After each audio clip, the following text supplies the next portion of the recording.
Veja que testemunho e compartilhe.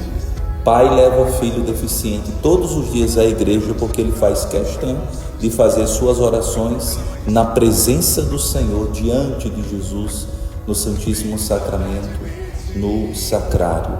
Meu Deus, aqui é a igreja. Quantas desculpas nós damos, né, meu povo?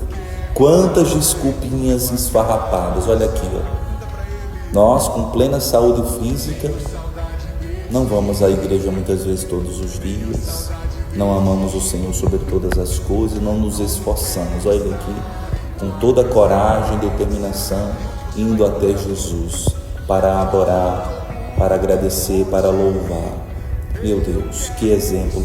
Bendito seja Deus! Que impactante, minha gente. Vejam.